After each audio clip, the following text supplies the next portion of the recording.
Hello, my name is Amara Wynn, and this is the author series, or Between the Margins, where I sit down with indie authors and we talk about their books and their process, and we go over all the characters and we deep dive into their books and their process.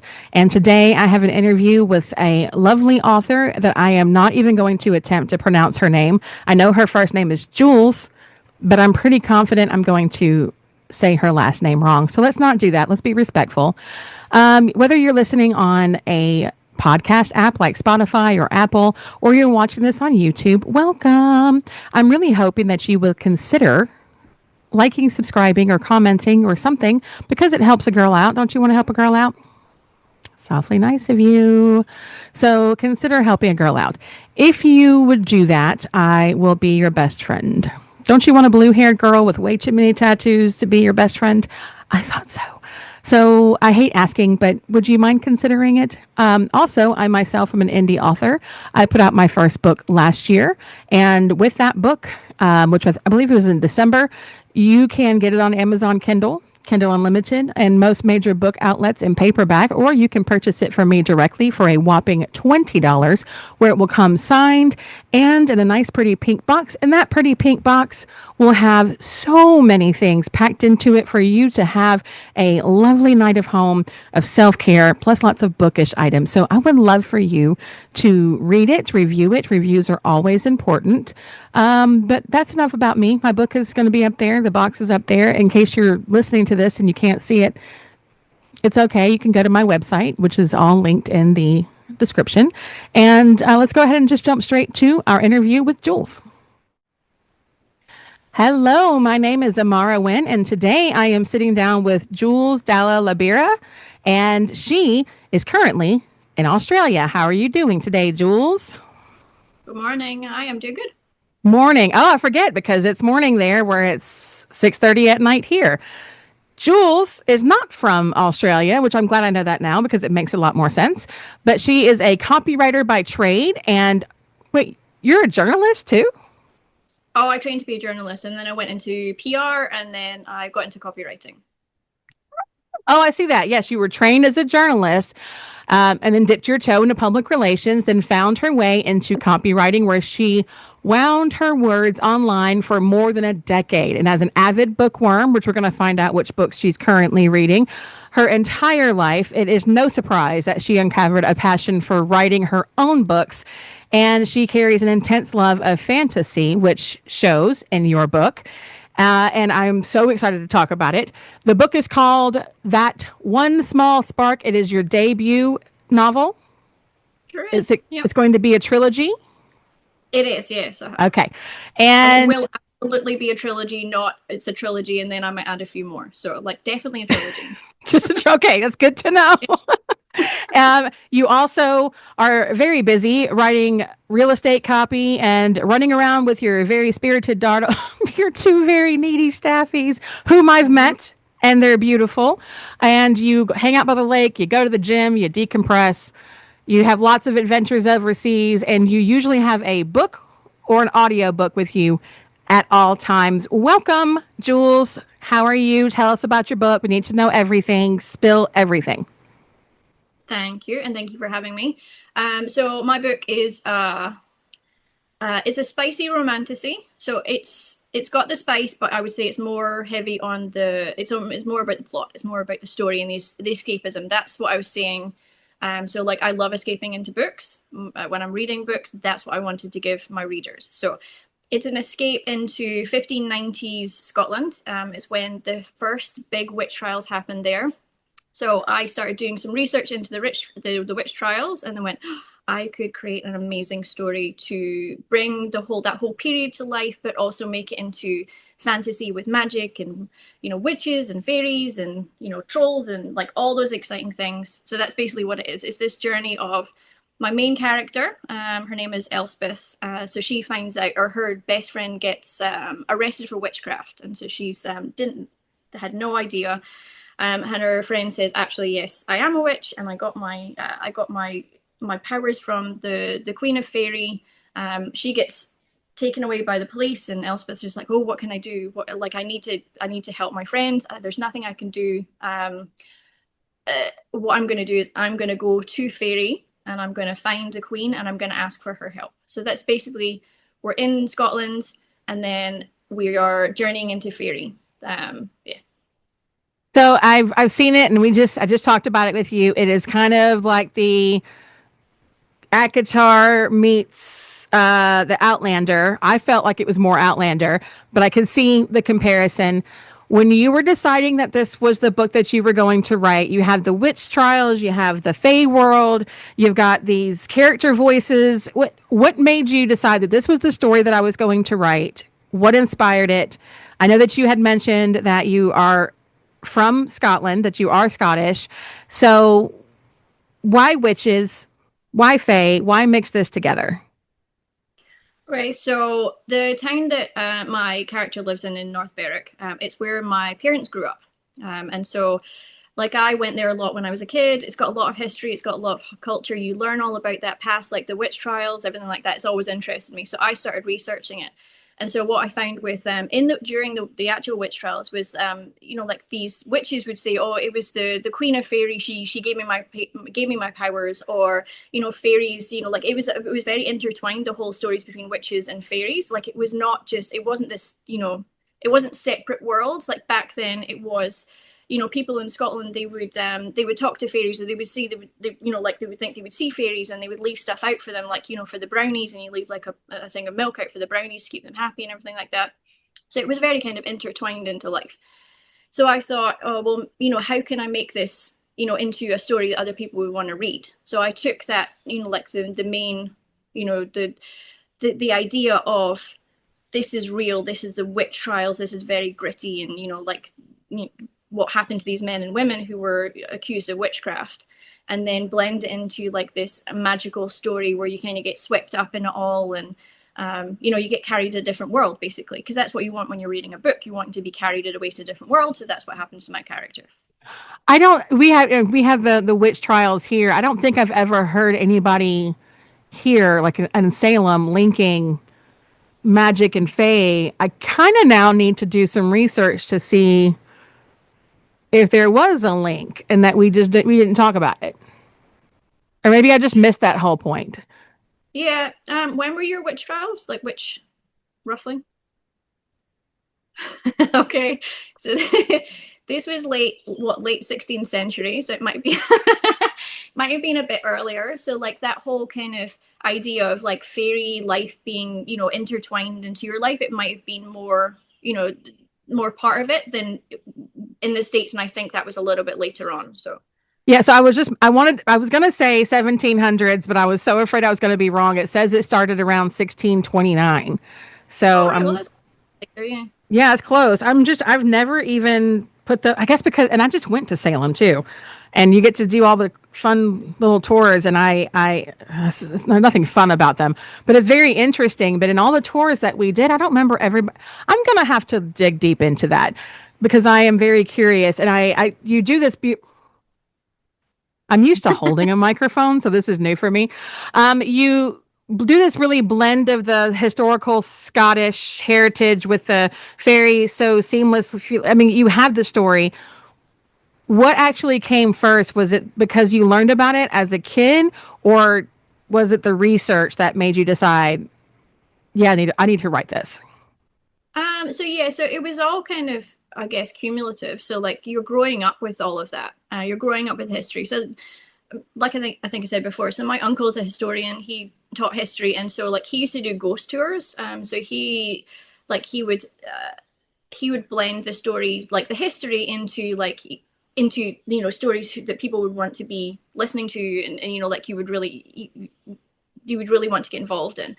And so like I grew up with that. So it was just like taking the real history, making it into something, like fantastical. And so like that was the thing. I was just like, I've always, like, with part of my regular job, I do a lot of research. Like when you're copywriting, you research and then you write about it. And so like I started doing the research, and then that's where I got the I don't know, the inspiration to make it into a book. So it very much started from the real. And then for me, I find like I know a lot of people love straight historical fiction, and they love reading that. For me, it's not really been something that, piques my interest. So I was just like, how would I, how would I like to read that story? So I was like, I will take that historical part I find really interesting, and I'll make it into something, like fantastical, like the escape, the journey. So like it was just, I guess you write for yourself, not just for readers. You're just like, if I enjoy it, then other people will enjoy it too. So I always think if authors, especially indie authors, most of us are writing for ourselves anyway. We have, because there's no chance that if someone's ever going to read it. So if you wouldn't want to read it yourself, then why would you write it? And I could tell that this was a love project because it's so beautifully done. And I love Elspeth. I was actually kind of surprised, given all that she had been through, how grounded she felt. She seemed very grounded in this like terrible, unforgiving world. Did you connect with her on a personal level when you were writing her? Like, is there a part of you that's mixed up in her? no, I wouldn't say so. So I know that they always say, oh, this is yourself that you're writing about. But I think so because I read a lot of fantasy, you so many of the times you're starting that book and there's that female main character and she's like, oh, I'm 18 and I'm 19 and I'm just starting out with life and everything. And I was like, okay, can we make someone who's a little bit, she's had some experience in life, she's more grounded, she's not just gonna go flying off the handle, making dumb decisions all over the place where you're like screaming at your book going, why are you doing this? And so that's what I wanted to do. I wanted to make her something. I wanted to make her a character who was a bit smarter, who was, that you would end up, relating to. Like she's obviously, she struggles as she's going through the book, but she's not just someone who, she's someone who you want to relate to. And I guess when I bring this more in with the second book, but with her, so Agnes, her best friend who gets, arrested for witchcraft, like that's where I bring it more in, where this is where she gets like the pragmatism, this is where she gets her grounded. So it's like it's what shapes her into that person, to be someone who's fairly steady going through life and just going, just whatever you got to throw at me, I can keep going through it. Like that's what I wanted to make her character, to portray her as. So. You did, because I think that's why I was so surprised, because I'm used to reading in like a fantasy world of a 19-year-old girl. It was really nice to kind of have someone that was older and wiser, more intelligent, had been through some things before you ever met her. So I'm just so used to reading like the yay, or the girl who's so young but went through something. And I probably shouldn't say anything because I'm sure the next person I interviewed probably wrote this book, and I'm going to say, but they usually have like the young girl who came up through a horrible life, so she's just like hard all the time. So it was just nice to kind of see something grounded, but we have to talk about law. Yeah, we have to. Obviously he is how do we morally gray. He's Yeah, we could say morally more. gray. Uh-huh. Yeah. I can see that law's going to become people's book boyfriends. I can see it. And I get it. Uh, Mm-hmm. how do I say this? No, that sounds dirty. This is going to be on Spotify, and I got to be careful. Uh, let's see. Did you, when you were creating him as a love interest, and you were deciding that he was going to be morally gray, did he just become morally gray, or did you create him that way? Oh, I created him that way because like as I say, you read fantasy. You're just like, what do I like to read about in my book boyfriends? What do I like to see? And so yeah, you create the character that you would love to maybe not meet in real life because that would be a bit strange. Him walking into your supermarket and you're just like seeing this fantasy Hello. So I guess you take the traits that you think would be, obviously working well within your story and everything, but you think someone that you could fall in love with if you were a fantasy character. So like there's a lot of things that I don't like seeing in other books. Like I don't like all those toxic traits and everything. And I guess there's a lot of enemies to lovers romance. And you're going, well, we maybe don't need another one of those. We can still get some good chemistry going, and he doesn't need to be mean to her all the time. And like he can be dangerous and he can be dark, but he doesn't need to be, mean about Cruel. it. I'll keep my language clean there. So I was going to say daddy earlier, but I wasn't sure. Like, he's going to be someone's book daddy.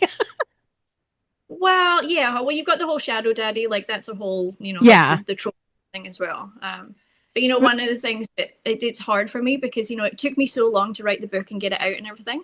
So I wrote Law, like I came up with the idea of Law before I read like Kingfisher and before I read Xaden, and then I read those books and I was like, no, Imagine. I didn't copy, I made him, and he's his own person. I didn't. You stole my book. You didn't even know No, it existed, but you took my idea. I know. And people were reading mine, they're just like, oh, she copied him. I was like, no, I didn't. He's his own person, I promise. That's the hard part because a lot of people are writing very similar things once it picks up. And I mean, I don't know how long it took for you to write your book, but I know it took years for me to actually finish mine. So now, whenever I see things that are even remotely close, I'm like, I promise, mine was started like 10 years before that child was even born. Like, I know. don't do that. I'm old. That book, this was my idea first. Yeah. Now, Yeah, because it was about 3 years ago. Oh, wow. Yeah, it took me about 3 years to write it. So yeah. Okay, so do your characters always follow what you want them to do? Because I know that mine don't. So I have to wonder, at some point, did Law like hijack a scene that you weren't expecting him to do? He Not really. strikes me as the type. Don't ruin it for me. Don't let me have the fantasy. Yeah, he totally swept me away. Yay! uh, See, I don't know. Like, I'm quite a planner. Like, so I like plan it all, and so like I don't like plan like intimately like everything that's going to happen, but I know roughly what's going to happen in the story. Although with that book, I did actually change. I got about halfway through and went, "Oh no, that's not quite right," and changed the whole of the ending. But yeah, like I guess you're writing it along, and then you're just going, "Oh no," because they do turn into real people in your head, and you're just going, "Oh no, I don't actually think they do that. Let me go in this direction instead." So, I guess they do. He's never turned around and surprised me too much, but yeah, sometimes you're just like he'll say something, you're just like, "Oh, that's really good." Oh yeah, you would say that, wouldn't you? Scandalous. Yeah, I think he's probably one of my, and I do like Romantasy. I don't read a lot of them because I do a lot of ghost writing, so I don't get a lot of chance to do as much reading as I want to. And I've been reading indie authors more than a lot of the regular traditionally published authors. So I'm kind of skipping around from all these different genres. But before I decided to publish, I read a lot of Romantasy, and a lot of it sounds very, uh again, I should be careful because I will probably interview somebody who will say, no, I don't want you to interview because I saw that one where you said they all sound the same. But a lot of them do. There's like a formula. And There that's every book. Every book has a formula. Like romance books has a formula. Tropes have a formula. I felt like yours just didn't. It felt like yours was unique in a way that I haven't seen before. Well, that's good. I like to hear that. Thank you. Oh, well, you're welcome. So the chemistry between them seems very natural. It doesn't seem overdone, which can very easily happen where it becomes very overdone. When you were pacing out their story, were you thinking about, I guess, let me just ask you on a personal level, how do you balance tension and emotion and spice? Because I don't know, because I'm working on that right now. So you mean how do you do enough build up to make the spice worth Yeah, it? there's a payoff. Because I feel like a lot of books there's no payoff, but you really did a great job. Like it wasn't earned, and I feel like yours was earned. And maybe it wasn't. Maybe that's just how I read it because I haven't read a whole bunch of other stuff lately, other than indie authors, and a lot of them aren't writing romantasy. But you do a great job balancing tension and their emotions and the spice. I am new to writing spice. Teach me Mhm. your ways. Okay, so I think so. There's the whole, slow burn, fast burn. I think given because I've got it happening over quite a short period of time, just because of how the plot goes. So I decided to make mine a fast burn romance. So you've got to be able to you've got to be able to build up that tension between them really like quite well and make it believable. So you're not just going, oh, they're just jumping into bed together for no apparent reason, and we don't really care. And that's what I want to Um, know. How are you doing that? Because I feel like a lot of times people are just jumping into bed and you don't really care. Yours felt like well, it was earned in a like this much amount of time. yeah. So I think yeah, you've got to have that connection. So like you've got the banter because I guess it's in real life, like that's how you connect with other people. You've got like the flirtatious That's like true. talking and you create that chemistry. So if you can create like the chemistry in the way that they talk to each other, the way they look at each other, you might have like some like the touching and like, some dancing, that happens as well. And so it's all just like making the build up happen. You're feeling it. So I write obviously from like first person and everything. So you're part of it. Like you're Elspeth. You're seeing Law. You're like seeing him looking at you. You're I love hearing that, what by the he. way. And so it's all about like just building up in a way that I guess that you'd be seeing yourself in a relationship with that person. So the way that I do it, there is a bit of like magic built into that romance as well, which kind of helps along their like their how close they feel to one another. And then it leads to some, some nice spice and everything, which is another thing that you've got to think about. So when you're basing a story back in, the 16th century, like you're like it's, like it's not the same kind of morals as it was back then. But that Yes. was another why I made it so like she's already like Elspeth, she's been married, she's widowed, she's done all that. She's not just like like this wide-eyed virgin and everything. Like so, it's not. She's stepping into it with her eyes open. Like it's a new experience for her, but she's not just going. Oh, it wouldn't be if you're going for someone who's never had any experience in the bedroom to meeting a guy and then like jumping into bed with him. You're just going, well, that might be a little bit, that's a bit much. That's a bit strange. But if you can kind of build it into it, you've got the build up, the tension, the chemistry, the talk, the banter, like all that early stuff. Then you get to the spice, and then you get to like the saucy stuff. So You need to teach a master class because you did it beautifully. And because I have a tendency to lean more towards clean romance because I'm nervous. Even though I have an imagination, like it's dark and it's twisted up there. I don't, and I think I could translate it to paper. I think I was just that nervous, like, how will it be received? Were you nervous at all about how your scenes would be received? it's more just what you asked earlier. You were just like, how much of Elspeth is in me? And I'm like, well, no, she's a projection. She's a character I've made. It's the same thing with the spicy scenes where people are just like, oh, I know you. Like, is this really like what you're doing in the bedroom? It's like, no, this is a character. These are characters. This is not. It's more you're just going. So one thing I would have to say is so when like my mom and dad and my family, like my sisters and everything, they've been like my beta readers. So like I'm sending out the manuscript to them, just like, can you read over and make sure it makes sense and like typos, all the rest of it. I took out the spicy scenes for my mom and dad because I was just Smart. like, nope, nope, nope, can't. I cannot be having them reading that because then my brain will explode. So they got like the edited version, and so they're like it's a joke in the family or whatever. They're just like, oh, we like when we bought the real book, like we were going able to read it. I was like, I don't care, I don't want to know about it. Do what you want to Don't as talk long to as I. me. Don't want to know.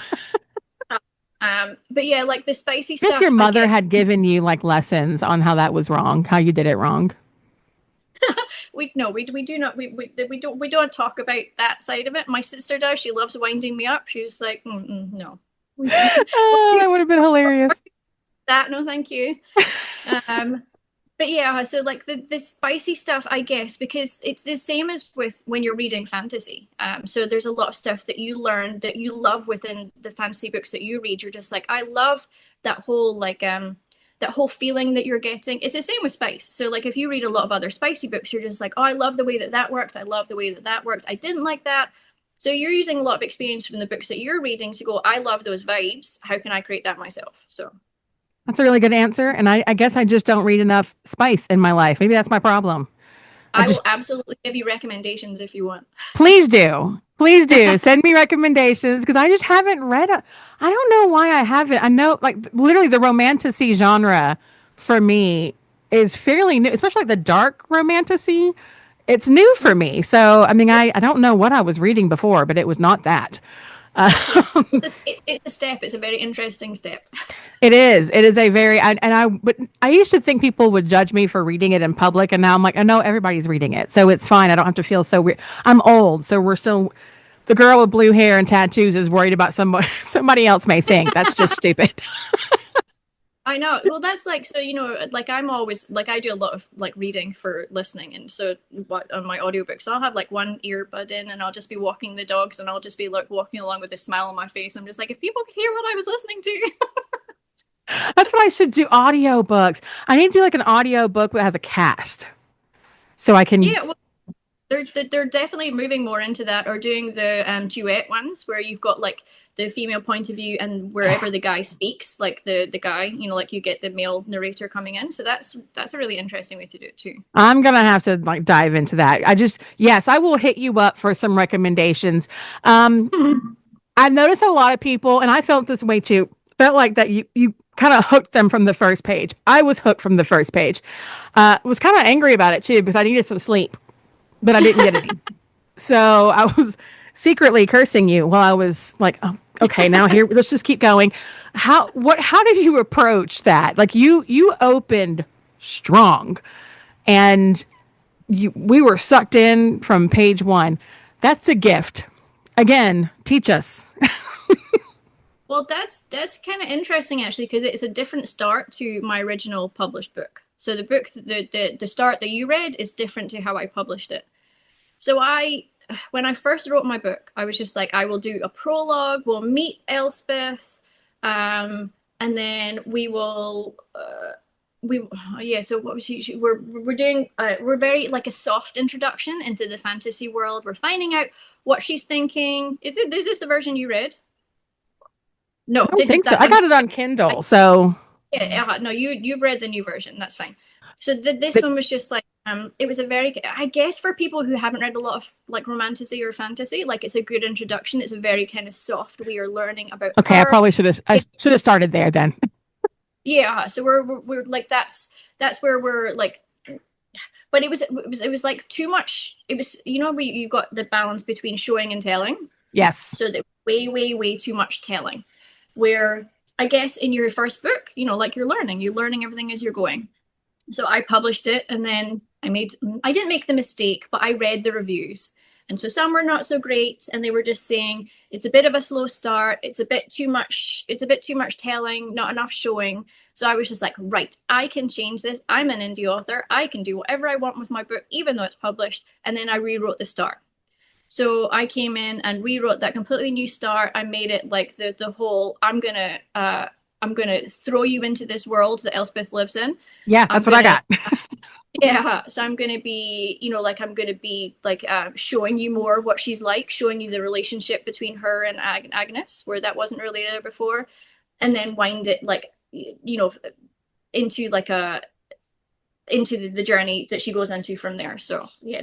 Okay, so I want to read the original because I like the world building, telling, because I don't know. I just like to know especially if it's going to be a series. I kind of like to know. I didn't have to know because I was stuck from page one, but now I'm curious, and I didn't put it down. So again, I'll send you the like the original start if you want, and you. I would love that. Yeah, I would love that. I mean, again, don't get me wrong. From like moment one, I was like, and I could tell within like 20 minutes, I'm gonna finish this book tonight. And I had expected to kind of read through a lot of it, but maybe not finish it. I was up all night reading it. And let's talk about your really crappy ending. Yeah, it's horrible, isn't it? So rude. Uh-huh. Oh, okay. So let's talk about that without giving out spoilers, because I want them. I want all the spoilers. How dare you? Was this cliffhanger always the plan? Yes, because that's the thing. Because you're a planner. That's the thing with the trilogy. You're just going, well, I need a reason to keep on reading. So the amount of anger that I felt at you. So I think it's more, so when I'm reading fancy books or trilogies, it's you need to have that whole story arc within the first book. So you needs to be like it does make an entire book.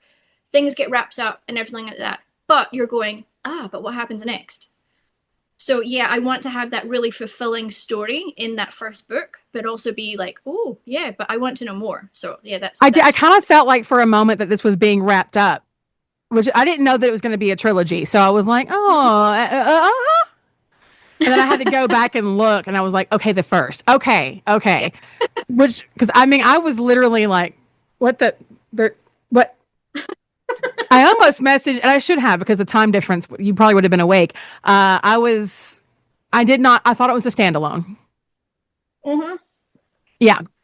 And then I immediately went to Amazon, saw that it was going to be more than one, calmed down a little bit, but still rude. Well, you don't have to wait long because the That's second my book next is coming. question. It's coming in June, so you're not going to have to wait long for the next one. Okay, that was my next question. When is it coming out? Because if I have to sit, this is why I wait until books are usually all out. Mm-hmm. And why I don't do a lot of trilogies or series because I've read so many that I have to wait like a year for it to come out, and I just no, I don't want to do that. So we have June. When will your Mm-hmm. third? But I'll read that in like a day or two. When will the third one be out? I'm aiming for the end of the year, so hopefully Okay. the third will be a finished series by the end of the year.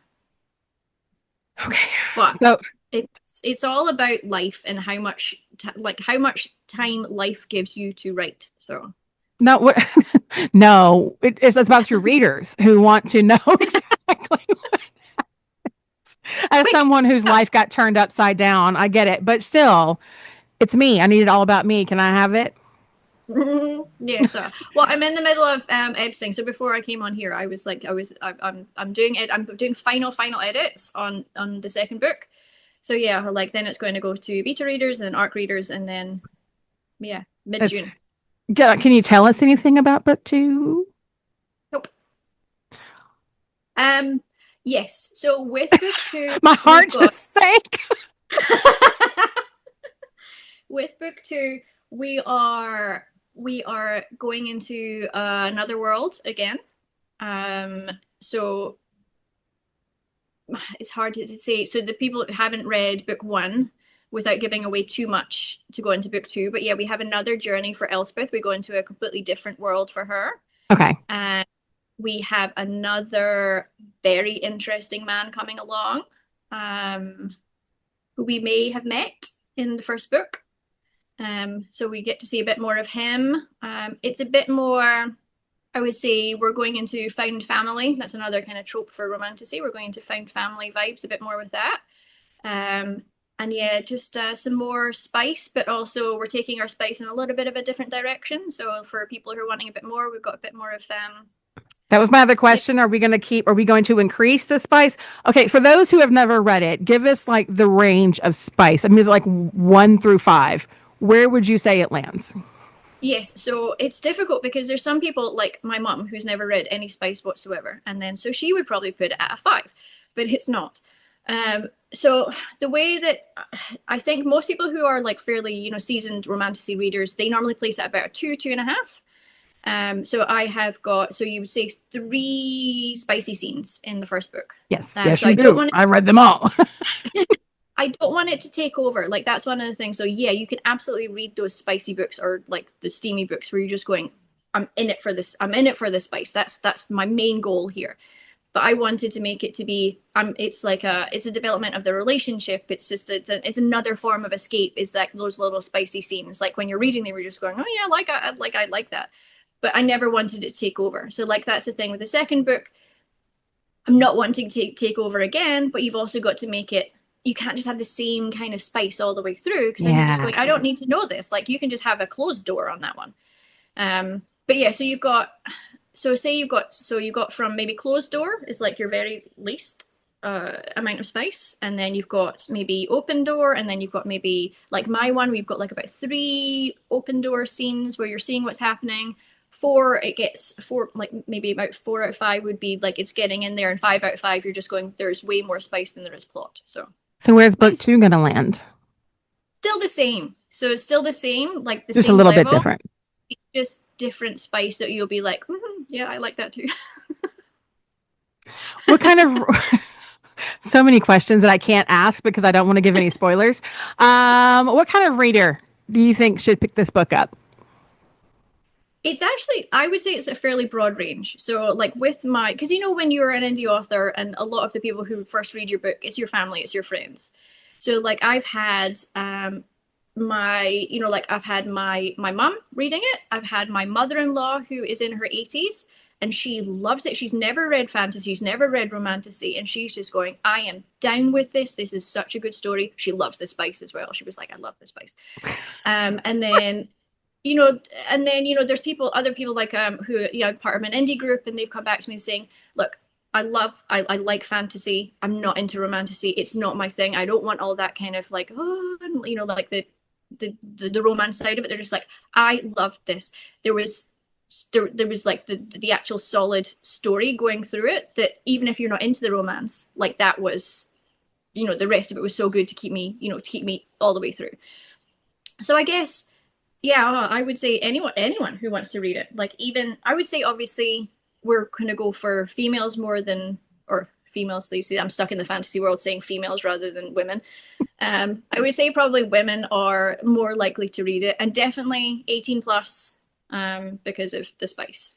But yeah, anyone, I feel like it anyone who has wants. so much more plot than just spice, which a lot of books don't have. And I, because I did the last one that I read, I was like, I blushed, and I don't blush easily. But I think your story does read as a solid fantasy with romance and a little bit of spice. But if you like fantasy in any way or historical romance, this could be right up your alley. But my big question really, and I hate to put this on at the very end here, but are we team let's protect law at all costs, or are we team let them suffer a little bit first?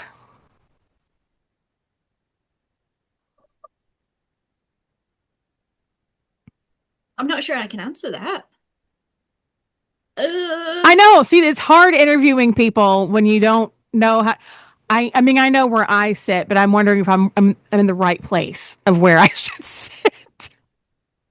um, Can you tell us about law, just so people will understand who we're talking about? okay, so Law is Elspeth's guide through Faerie. He is it's his job. So we've got another trope. We've got forced proximity. So we've got they've got to journey through Faerie together. It's his job to guide Elspeth and protect her as she's finding the queen. And yeah, so they find some romance together. He's got a bit of a like a the backstory that is see, it's difficult to to talk about him without giving too much I of it know. Don't away. give it away. It's okay. Uh, We just know that he's a morally gray escort. he's morally grey. He's got he's got the shadow magic, which he uses in very interesting ways sometimes. And yeah, I need he's someone. everybody else to read this so we can all just group talk about it. Yes, so we can do that, and then there'll be no spoilers because everyone will have heard it.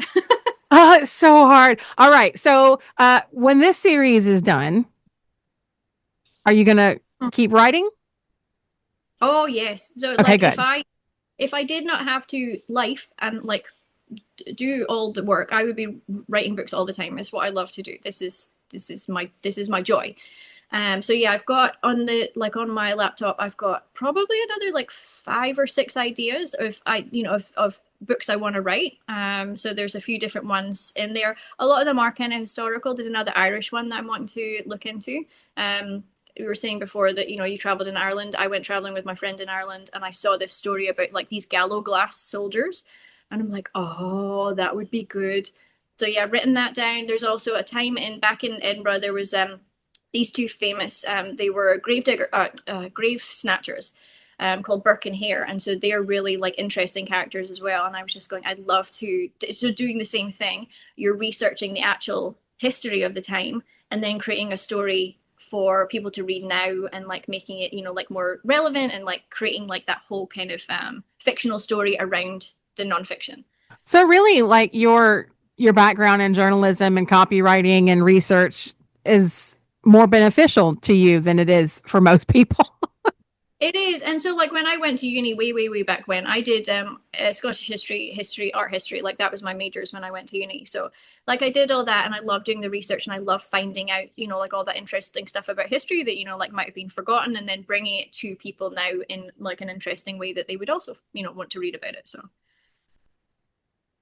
Out of curiosity, and this is just for me because I'm just curious. When you are in a deep writing day, what is your process? I kind of just get a bit lost. So if I'm allowed that whole time just to sit and write all day, I sit in front of my computer and I just write. So I know, like I've already got the plan of where I'm going. So I've kind of got that on the side, and I know where it's going. And then I just start the chapter and then just keep going, keep going, keep going. So like I can lose entire like 8, 9 hours in the day just writing. And then I'll come up for air. I'm just like, oh look, there's life going on around me. Okay. I But think that that's doesn't. we authors do that. We can lose like days at a time. Mhm. So it doesn't happen very often where you're allowed that kind of, like that free time, because you've got to work and pay the bills, and all the other things Ugh, that you've got to do. bills, life. Ugh. Uh, yes. But then apart from that, so once you're done with the writing, then you go back into the editing. And then I guess like that's a whole different thing, like That's you're going painful. you're going in there to make sure that what you've written is just like, you would put yourself in each of the characters' positions and just going, is this actually how they would react? Is there a different reaction? Do I need to show more of that within the writing? And then but yeah, definitely, it's the writing is the losing yourself process, and the editing is making sure that everyone else will lose themselves in it. So, Yeah, I thought I would try to like write a couple of chapters, then go back and edit as I went. And then I just found myself getting very discouraged because I didn't want to read it. I think because it was still so fresh that I already knew what mm-hmm. happened. So why bother reading it? Um, when I went back and actually read, because I wrote something a while back and I went back to reread it just to kind of see what it was like. How did it read? Is it something I can work on in the future? I knew I had wanted to. Wow, it was pure trash. So I do think we grow quickly, and I think it also helps when you put it out there because people will tell you where you need to grow. Yes, there's people who are, they're not backward in coming forward. I think that's a good Scottish phrase. Yeah. Um, they will absolutely tell you what to think of it. But like I said with before, like sometimes the criticism can be helpful. Like I truly believe that from those reviews, I made my book stronger by rewriting the start. So other people are just mean and they're not worth listening to. So Is how have you found promoting your book? that is my least favorite part of the whole journey. Uh, it's not great. It's just when you've got a budget of absolute zero and all you can really do, like you're on TikTok, you're on Instagram, and you're trying to sell your book. So you've got to get past that. I'm an indie, but honestly, my book is actually good. Like you will want to read it. And then getting past the whole idea of people having like TBRs that are 300. Like you've got 300 books that you want to read, and you want to get yours to the top of it. And so it's in convincing people to do that. And most of the time, like you feel like you're just kind of throwing stuff against the wall and seeing what sticks, or you're just shouting into the wind and you never really know. So it's like, I guess it's you've got to have some thick skin, and you've just got to keep on going, keep on I think a going, lot and of just indie authors give up because they're not seeing results right away. uh, And I just you gotta have fun while you're promoting it, but it's not easy because you put all the work into promotion if nobody sees it. mm-hmm. I think what I've learned as well is you take you take the baby wins, you take the little wins, and you just celebrate those. You're just like, oh, I got it in another bookstore. That's amazing. Like, oh wow, that's a whole bunch of other people that might not have seen my book. Or you get someone like you'll make a video on like socials or whatever, and someone says, I love the vibes on this one. I'm totally putting this to the top of my TBR, and you're just like, I will take that win. That's amazing. Thank you.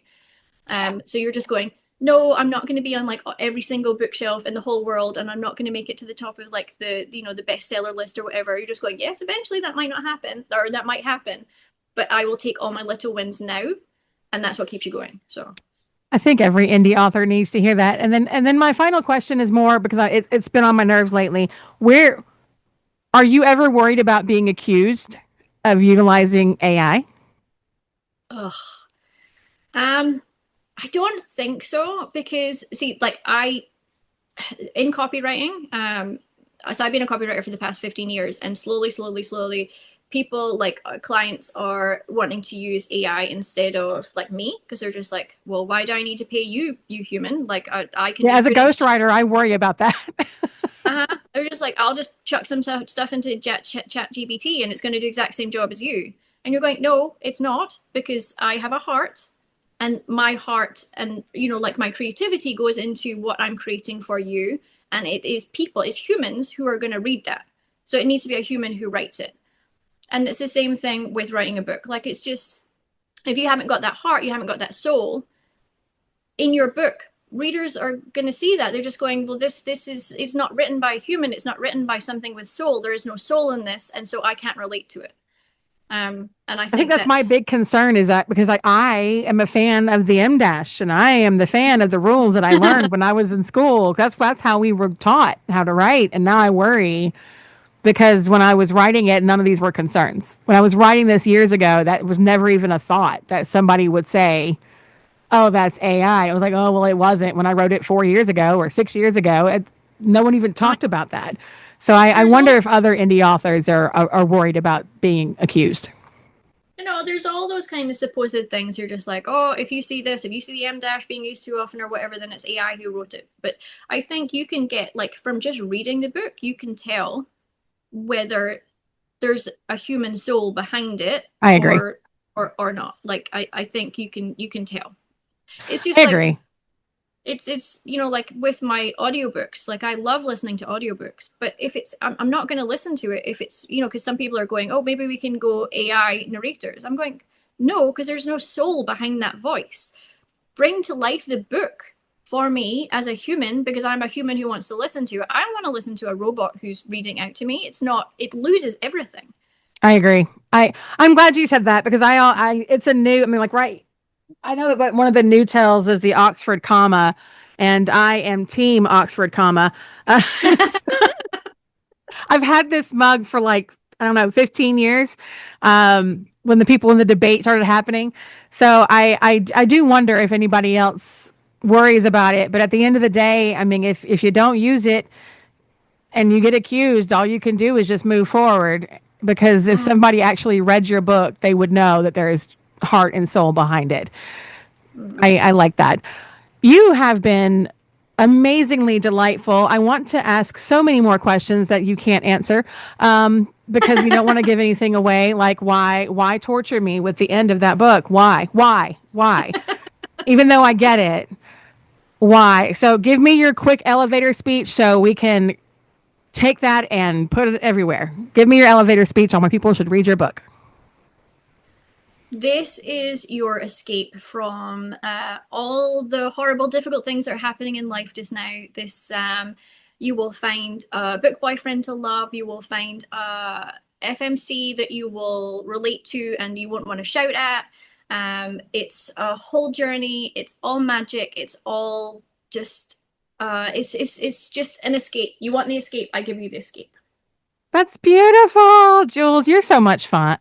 And if we make it back to Australia, we're going to come and stay with you. Absolutely. Yeah, my dogs would love to say hi. They're sleeping nicely next to me now. Not They haven't actually joined in on the I conversation. know. But I yeah, waited. I waited. yeah, You anytime. now tell me where we can find your books. You got a website? Tell us where can we get your books? Yes, I have the website.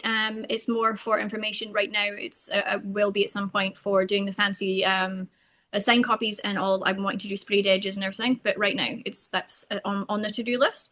Right now it's on Amazon for, I guess, single readers, so you can get it on Kindle Unlimited. You can get paperback. It is on Ingram as well for commercial, but. Apart from that, yeah, Amazon's your go-to place. Your go-to place. I mean, if you got it in Ingram, then you can probably order the paperback from any major book outlet here in the US, because the minute I put mine on Ingram, like I could get it from every major book outlet. But you got to order it online. You can't just walk in the store and get it. I would love it if we could just walk in the store and get it, but that's okay. I loved your book. I can't wait until June. I'm a little mad that I have to wait until June. That's okay, because you're going to send me some recommendations of other books that I can read, and so I can get more in depth into the. I mean, I've read fantasy, just not a lot of dark romantasy. So I'm hoping you can guide me, Obi-Wan Kenobi. I have a whole education for you. I am so excited. Help me, Obi-Wan Kenobi. You're my only hope. You've been great. Thank you so much for spending your time with me. And I'll make sure all your book cover and everything is on the screens. People will know where to find you down in the description below. And when this goes up, I'll send it to you so you can judge me harshly. Thank you so much for having me. Thank you. And we'll talk soon, because I'm going to bring you back after the next book is out. Sounds good. I can't wait. All right. Thanks, Jules. All right. Bye.